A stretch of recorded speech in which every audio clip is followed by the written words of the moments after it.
जी हमारे साथ हैं जो सीआई की फूड कमेटी के चेयरमैन है, और रसना जो एक बहुत ही पॉपुलर ड्रिंक है उस कंपनी के चेयरमैन एंड मैनेजिंग डायरेक्टर हैं। साथ ही हमारे साथ प्रदीप चौधरी जी हैं जो देश के सबसे बड़े bank state bank of India के चेयरमैन रह चुके हैं काफी लंबे समय तक, और मुकेश मोहन गुप्ता जी हैं, बहुत जाना पहचाना नाम है, एमएसएमई इंडस्ट्री के लिए बहुत काम करते हैं, अपना एक संगठन भी है और लंबे समय से इस दिशा में काम कर रहे हैं। और साथ ही सिद्धार्थ जैन है जो एक एक्सपोर्ट इंपोर्ट का कारोबार करने वाली कंपनी पिंग पोंग ग्लोबल है उसके मैनेजिंग डायरेक्टर हैं। आप सबका बहुत बहुत स्वागत है इस चर्चा में भाग लेने के लिए। मुकेश मोहन जी, मैं आपकी तरफ से आता हूँ। सबसे पहले देखिए, जो परिस्थिति है और जिस संदर्भ में उदय कोटक जी ने ये बात कही कि अब शायद डायरेक्ट इंटरवेंशन का समय आ गया है, सरकार को अब लोगों के मदद के लिए सीधे कैश ट्रांसफर जैसी चीजों पर विचार करना चाहिए, और आरबीआई अगर अब नोट नहीं छापेगी तो कब छापेगी? क्योंकि आप उस सेगमेंट को रिप्रेजेंट करते हैं जिस पे सबसे पहले प्रभाव पड़ता है किसी भी लॉकडाउन का, किसी भी बंदी का, मंदी का, एमएसएमई सेक्टर। क्या हालचाल है वहां पे? नहीं नीरज जी, देखिए ये जो आप रेफर कर रहे हैं उदय जी की बात को, मैं समझता हूं कि सरकार ने तो पहले से ही बहुत सारी कोशिशें की है। हमने देखा है जब कोविड की पहली लहर आई थी तब 20 लाख करोड़ का जब पैकेज अनाउंस हुआ था, मुझे याद है आज भी वो दिन जब ऑनरेबल फाइनेंस मिनिस्टर आई थी पहली बार अनाउंस करने के लिए, तो जितनी भी स्कीम्स अनाउंस की थी सबसे पहले शायद एमएसएमई सेक्टर के लिए अनाउंस की थी। और वो जो 3 लाख करोड़ का जो पैकेज दिया था, जो इमरजेंसी क्रेडिट लाइन दी थी, उसका काफी मदद मिला इन एमएसएमई सेक्टर को। लेकिन ये हमें मानना पड़ेगा कि ये जो स्थिति है, ये जो एक अनप्रेसिडेंटेड स्थिति है जो हमने कभी सोची नहीं थी, देखी नहीं थी। लॉकडाउन लग रहे हैं, व्यापार बंद हैं, लोग अपने घरों में हैं, चाहे वो व्यापारी हो या वो जो नौकरी करने वाले लोग हैं वो सभी अपने घर में अगर बैठने के लिए बाध्य हैं, और ये किसी भी देश के जनता के स्वास्थ्य के लिए, उनकी जिंदगी के लिए शायद बहुत जरूरी है।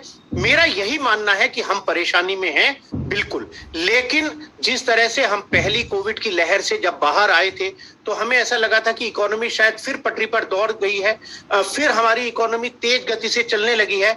मैं समझता हूं कि अब की बार भी, और जैसे हमने देखा कि अभी recently reserve bank of India ने कुछ अनाउंसमेंट किए हैं, रीस्ट्रक्चरिंग किया है, अलाउ किया है बिना डाउनग्रेड किए हुए एसेट क्वालिटी को। ये कदम है, और भी दिल मांगे मोर तो जरूर है, और मैं ऐसे समझता हूं कि शायद हमारी जो सरकार है वो इसको नजर इस पर रख रही है, और बहुत जल्द शायद कुछ और ऐसे अनाउंसमेंट होने चाहिए। कोटक जी की बात का भी शायद सरकार जरूर संज्ञान लेगी। जो विशेषज्ञ हैं, गोपाल जी जैसे विशेषज्ञ यहाँ बैठे हैं, जो इकोनॉमी पर और देश की जीडीपी पर और सभी विषयों पर पूरा एक नॉलेज रखते हैं। लेकिन हाँ, एमएसएमई की जो हालत है वो सेक्टर वाइज मैं कहूंगा, कुछ एमएसएमई के सेक्टर ऐसे हैं जहां पर बहुत ज्यादा परेशानी है, तो वहीं पर मैं कहूंगा कि कुछ, जैसे हमारे नितिन गडकरी जी भी कई बार बोलते हैं कि ब्लेसिंग इन द डिस्गाइज, कुछ सेक्टर ऐसे भी हैं नीरज जी जहां पर हमने देखा है कि उनकी जो हालत। उदय जी ने ये भी कहा है, मुकेश जी एक मिनट रुकिए, मुकेश जी, उदय जी ने ये भी कहा है कि जो 3 लाख करोड़ की एक स्कीम शुरू की गई थी जिसमें 1 साल का मॉरेटोरियम था, 3 साल के लिए स्कीम थी, लैंडिंग कराई गई थी, उस स्कीम को भी वो कह रहे हैं कि इसको 3 से बढ़ा के 5 लाख करोड़ की जानी चाहिए, क्योंकि आंकड़े ये बताते हैं कि फर्स्ट वेव के बाद से पूरी रिकवरी हो पाती, इससे पहले सेकंड वेव आ गई है। पहले वेव से अब तक के 10 करोड़ लोग आउट ऑफ जॉब हुए थे, उसमें से 15% को दोबारा जॉब नहीं मिला है, यानी 1.5 करोड़ लोग जो पहले कमा रहे थे अब वो नहीं कमा रहे हैं। अभी ये पहले वेव का आंकड़ा बता रहा हूं मैं आपको। सेकेंड वेव में अप्रैल लास्ट तक का अनुमान है कि 75 लाख लोगों की नौकरियां गई हैं, जो भी काम कर रहे थे, वो नौकरी से मेरा संदर्भ जो भी व्यवसाय कर रहे थे, और ये अभी मई का आंकड़ा तो है ही नहीं।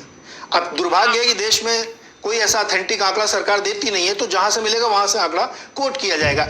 इसलिए ये सवाल बहुत महत्वपूर्ण बन जाता है। फिरोज खम्बटा जी मेरे साथ, रुकिए मोहन साहब। फिरोज सर, इंडस्ट्री की तरफ से, आपके चैम्बर की तरफ से, आपके प्रेसिडेंट की तरफ से अब ये बात कही जा रही है कि डायरेक्ट बेनिफिट देना चाहिए, लोगों की सीधी मदद की जरूरत आ पड़ी है, क्योंकि हमें अब बैलेंस शीट से ज्यादा लोगों की शीट पे ध्यान देना पड़ेगा, ह्यूमन कैपिटल पे ध्यान देना पड़ेगा। ऐसी स्थिति वो बता रहे हैं, आपका क्या कहना है? थैंक यू, आपने मेरे को ये पूछा। अभी ये हमेशा डिबेट रहा है लाइफ और लाइवलीहुड, और इंडस्ट्री ने कदम रख के हमने खुद ने बोला इकोनॉमिक एक्टिविटी को रिस्ट्रेन करना चाहिए बिकॉज लाइफ ज्यादा इंपॉर्टेंट है, पर लाइवलीहुड भी इंपॉर्टेंट है। और हमारे सेक्टर में ऐसे बहुत से सेक्टर है जो अभी तक उभर ही नहीं पाए, और वो सेक्टर आइडेंटिफाई करने बहुत डिफिकल्ट नहीं है।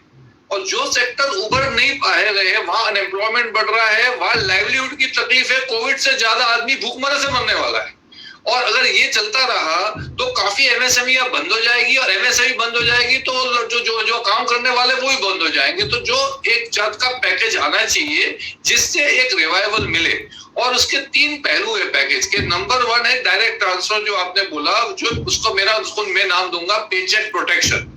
कि जो इंडस्ट्री में एम्प्लॉय को सैलरी नहीं दे पा रहा है, रिसोर्ट बंद पड़ा है महीनों से, 1 साल से रिसोर्ट बंद है, रेस्टोरेंट बंद है, तो उसके वेटर को कहां से सैलरी मिलेगा? तो गवर्नमेंट उसको पेचेक प्रोटेक्शन देवे, जो वर्ल्ड में हर कंट्री ने दिया है, और मिडिल इनकम कंट्री ने भी दिया है। तो पेचेक प्रोटेक्शन नंबर 1 है। नंबर 2 है कि जो सोशल बेनिफिट है, आज इंडस्ट्री ईएसआई पीएफ 20% देती है। गवर्नमेंट ने 3 महीने लास्ट टाइम जब मेन कोविड का लॉकडाउन था तो गवर्नमेंट ने बताया था कि इसमें हम थोड़ी रियायत देंगे, और गवर्नमेंट थोड़ा ये सोशल बेनिफिट कम करेगी और अपनी तरफ से भरेगी। तो सोशल बेनिफिट का जो पैकेज लास्ट टाइम दिया था उसको इमीडिएटली देना चाहिए कि इंस्टेड ऑफ एम्प्लॉय का पैसा कटे, गवर्नमेंट उसको कंट्रीब्यूट करे ईएसआई पीएफ पे। तो एक जात का एक सोशल बेनिफिट सबको बना रहा है। और तीसरी बात बहुत इंपॉर्टेंट है कि कंपनियों को उभरने के लिए कंपनियों को इमीडिएटली स्टिमुलस पैकेज देने की जरूरत है, और वो भी वो सेक्टर जो आइडेंटिफाई किए हुए हैं तो वो एक जड़ पाए। और ये जब पूरे डिस्कशन में मैं एक इंपॉर्टेंट चीज बताऊंगा जो हमने सीखा है कि आज हमारी कंपनियां हर चीज में फॉरेन से डिपेंडेंट है। हमें ऑक्सीजनेटर नहीं बना पाए, हम वैक्सीन बना पाए तो वैक्सीन का वायल नहीं बना पाए, हम वो दोनों बना पाए तो हम लोग जो ड्रग है वो फंगस का ड्रग का एक अंदर का रॉ मटेरियल है वो नहीं आ रहा है। ऑक्सीजनेटर बनता है तो उसका कार्बन चाइना से आ रहा है। तो मेरे हिसाब से इमीडिएट जरूर है, और इससे दोनों काम हो जाएगा, एम्प्लॉयमेंट भी बढ़ेगा और इंडस्ट्री भी रिवाइव होगी, और हम आत्मनिर्भर हो गए। कि जो एक एक्चुअली जो इंडस्ट्री में हम लोग कंप्लीटली फॉरेन पे या 50% फॉरेन पे डिपेंडेंट है, उसमें मैं कहता हूँ गवर्नमेंट को इमीडिएटली इक्विटी सपोर्ट देना चाहिए इंडस्ट्री को। लो भैया 50 करोड़ लो, 1-2 करोड़ नहीं 50 करोड़ लो, ऑक्सीजनेटर की फैक्ट्री लगा दो। और इंडस्ट्री को सपोर्ट करके ही ये हमको एक पूरा इंडियन इकोनॉमी को सेट करना पड़ेगा। और मैं मानता हूँ हर जो ऐसी कैलेमिटी आती है, वॉर हो कि जैसी ये पेंडेमिक हो, एक अपॉर्चुनिटी लेके आती है, और ये अपॉर्चुनिटी ये बार ये लाई है कि हम लोग ट्रूली सेल्फ रिलायंट इंडिया की तरफ जा सके। तो मेरा ये मानना है कि अगर इसमें हम सपोर्ट देंगे, फिरोज जी, इसी बात को तो हार्ट करने की हम कोशिश कर रहे हैं, और इंडस्ट्री एक नई सोच के साथ एक नए तरीके से आना पड़ेगा, और अब इंडस्ट्री भी इस बात को कह रही है। एक व्यू छोटा सा और ले लेते हैं, उसके बाद आता हूं गोपाल जी आपके पास। सिद्धार्थ जैन हमारे साथ हैं, एक्सपोर्ट इंपोर्ट कारोबार करते हैं। क्या हाल चाल है सिद्धार्थ जी? क्या देख के लाए थे, क्या कह रहे थे, क्या ज्यादा बात नहीं करी कि हमारे को रिकॉर्डिंग। जी सिद्धार्थ जी आपसे पूछा मैंने। जी सिद्धार्थ जी आपसे बोलिए जी।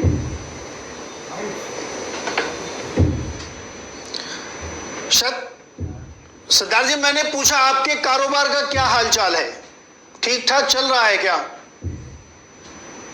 और तो है ही नहीं, तो हालचाल तो खराब ही होगा। 1 साल से लॉकडाउन से सिर्फ मेरा ही नहीं, मेरे ख्याल से मेरे जैसे सारे व्यापारियों का जो इंपोर्ट एक्सपोर्ट में स्पेशली है उनका कारोबार बंद है। क्योंकि किसी भी इंपोर्ट एक्सपोर्ट के कारोबार के लिए मेन लॉजिस्टिक्स चाहिए होता है। एक तो खुद जाने की हवाई जहाज की यात्रा, जिसके लिए व्यापारी खुद बाहर देशों में जाके सामान अपना बेचता है या खरीदता है, प्लस उसके अलावा जो शिपिंग करनी होती है, जो हमारा सामान आता है बाई एयर आता है या बाई सी आता है, वो सारी व्यवस्था बिल्कुल अस्त व्यस्त हुई पड़ी है। पैसेंजर फ्लाइट्स हर गवर्नमेंट ने बैन कर दी। इवन इंडिया से आज सिर्फ दुबई जैसे मुल्क भी जाना हो तो कोई फ्लाइट नहीं है इस समय।